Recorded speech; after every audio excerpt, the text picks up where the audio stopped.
Have a good day and a safe life mga kabayan, mga katusok. Ito po ang inyong abang lingkod, si Angel ng Saudi Arabia. Ngayon po ay gagawa tayo ng mga ready-made na stand bouquet na pambenta. Start po ay magpapasalamat tayo sa aking star sender na si Teen Resurrection. Ang aking masugid na tiga-subaybay. Maraming salamat po. Yan po, mag-start na po tayo maggawa ng ready-made na all red roses worth 150 SR. Ito po yung ating pinambenta nung Eid. Kumuha tayo ng maraming klase ng stand bouquet, iba-ibang kulay at sari-saring design. Siyempre, ang ginawa natin ay tinusok-tusok lang natin ng magkakahiwalay ang ating mga red roses. Walang dikit-dikit para hindi masakal. Dapat ay hiwa-hiwalay sila para medyo malaking tingnan.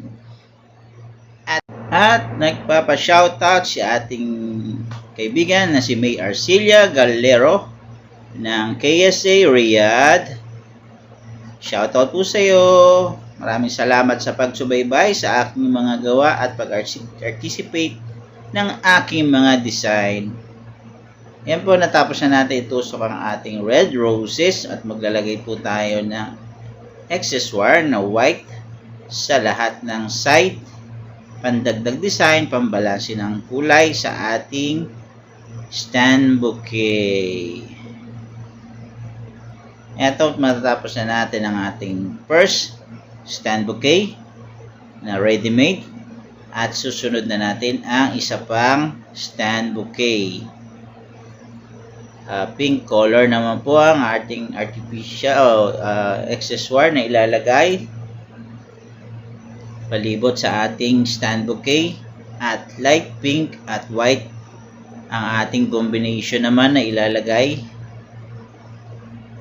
White roses at light pink roses combination worth 150 SR din po ang ating gagawin dahil ito po ay pinambenta natin nung Eid, kaya po dapat ay malakihan. Special po ang event ng Eid sa Saudi Arabia, kaya po dapat at special din po ang ating ipang bibigay.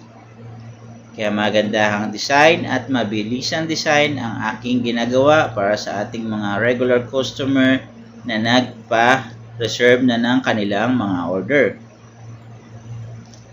Slant by slant lang po ang ating gagawing bouquet hanggang sa masakop natin yung ating stand bouquet na ginawa or dinesign.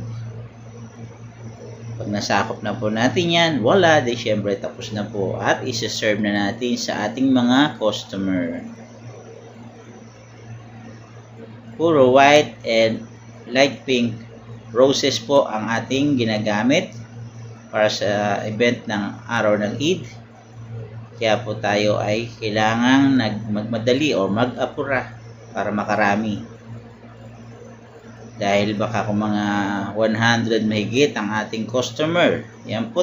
Paki-like and share and follow naman po for more video.